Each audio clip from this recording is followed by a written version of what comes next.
Thank you, Chairman, sir. Sir, I rise to oppose this introduction of the bill. Sir, Republic of India is a union of states.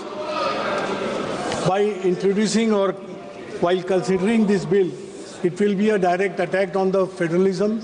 It will be a sort of undermining the entity of states. So basic idea of the bill, introducing the bill, is to that expenditure which goes on unabated while elections are conducted, not simultaneously, but in different phases. And it is another reason which is being given that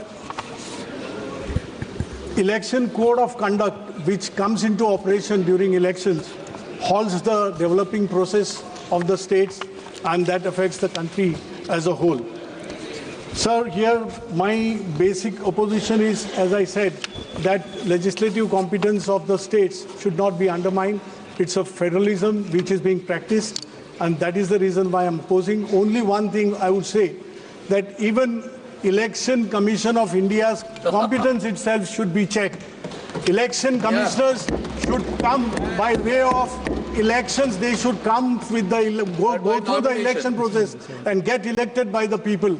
Because what we have witnessed during last 2 to 3 years, that whatever the decision which was given by the Election Commission in the state of Maharashtra, which is not accepted according to the democratic principles of the Constitution enshrined in the Constitution, sir.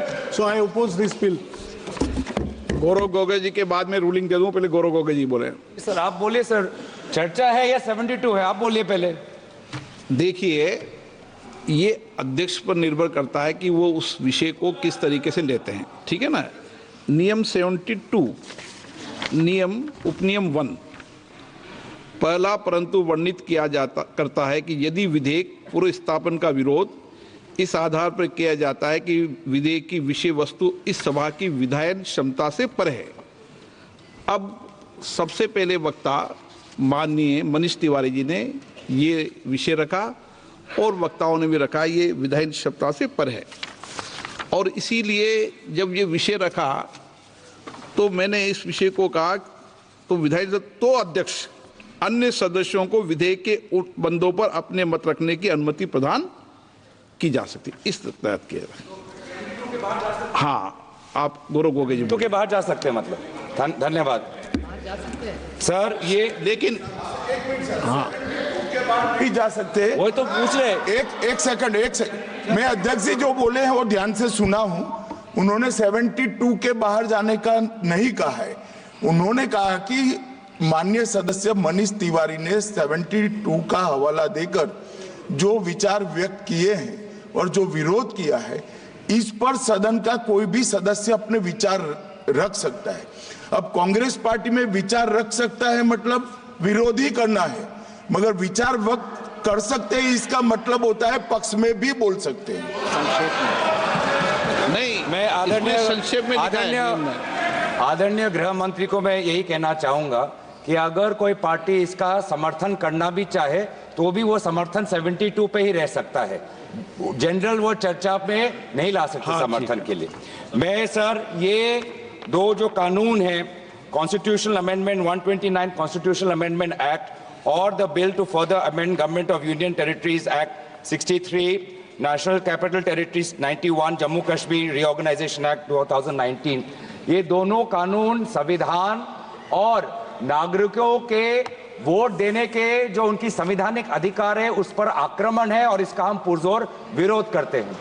विरोध का आधार ये है कि इस सबसे पहले 82(5) में चुनाव आयोग को जो यहाँ पे ताकत दी गई है कि चुनाव आयोग आज राष्ट्रपति को अपना एक निर्णय दे सकते हैं कि कब निर्वाचन हो सकता है। ये कभी भी इससे पहले चुनाव आयोग की ऐसी ताकत भारत के संविधान के निर्माताओं ने नहीं बनाया है। चुनाव आयोग की क्या सीमाएं हैं वो आर्टिकल 324 में है, जहां पर इलेक्शन कमीशन को बस कैसे सुपरवाइज करना चाहिए, कंट्रोल करना चाहिए, इलेक्शन रोल कैसे बनाना चाहिए, वहीं तक ही चुनाव आयोग की क्षमताओं का सीमा बनाया है, लेकिन इस संविधान ने चुनाव आयोग को असंवैधानिक गैर कानूनी ताकत दी है। राष्ट्रपति अगर कोई परामर्श लेते हैं तो सिर्फ काउंसिल ऑफ मिनिस्टर से परामर्श लेते हैं, वो कभी भी वो चुनाव आयोग से परामर्श नहीं लेते हैं। ये एक गैर संवैधानिक इन्होंने एक ढांचा बनाया है। राष्ट्रपति जी अगर काउंसिल ऑफ मिनिस्टर्स की एडवाइस लेते हैं 74 जो article 74 of constitution of India में है, या वो article 356 of constitution of India, वो सिर्फ गवर्नर के रिकमेंडेशन पे ले सकते हैं। 356 गवर्नर के रिकमेंडेशन पे या 74 के अनुसार काउंसिल ऑफ मिनिस्टर्स के रिकमेंडेशन में।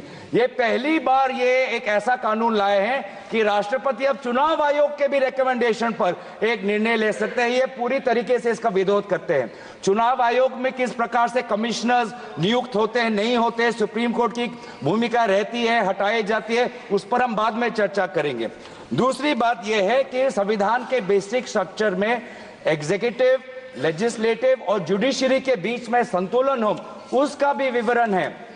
आज इस बिल के द्वारा आदरणीय राष्ट्रपति जी को ज्यादा शक्ति दिया गया है कि वो अपने सुपरिंटेंडेंट से एक नए 82A के द्वारा अब वो विधानसभाओं को भंग कर सकती है। ये एक्सेसिव पावर इस बिल में चुनाव आयोग को भी दिया गया है और राष्ट्रपति जी को भी दिया गया है।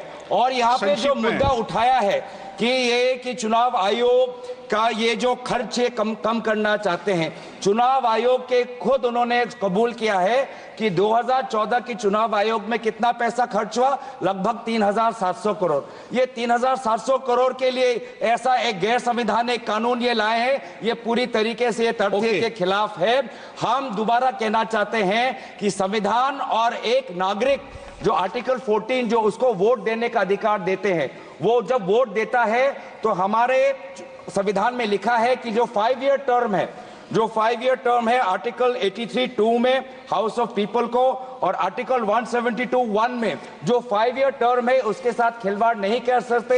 ये एक गलत नीति आयोग के रिपोर्ट के आधार पर ये कहना चाहते हैं कि 5 ईयर टर्म अनिवार्य नहीं है। 5 ईयर टर्म अनिवार्य है, ये नीति आयोग के रिपोर्ट में नहीं जाए। नीति आयोग कोई संवैधानिक कोई बॉडी नहीं है जो इस प्रकार का ये परामर्श दे पाए। तो इसीलिए मैं बस इतना ही कहना चाहूंगा कि ये दोबारा अगर इनको लगता है कि प्रधानमंत्री मोदी जी पर के प्रचार से ये पूरे ये भारत के चुनाव को छीनेंगे, तो हम ये चोरी नहीं होने देंगे और हम बिल का विरोध करते हैं। इस बिल को जेपीसी में भेजा जाए।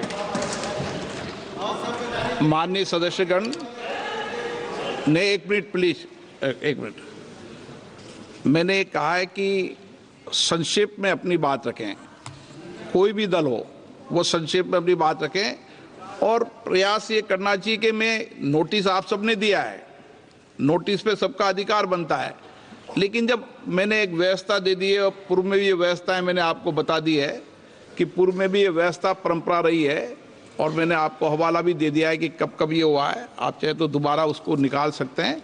इसलिए एक दल से एक व्यक्ति बोले, संक्षिप्त में अपनी बात को कह दें। आप दादा इतनी आपको पार्टी ने चुप, 1 मिनट रहिए ना।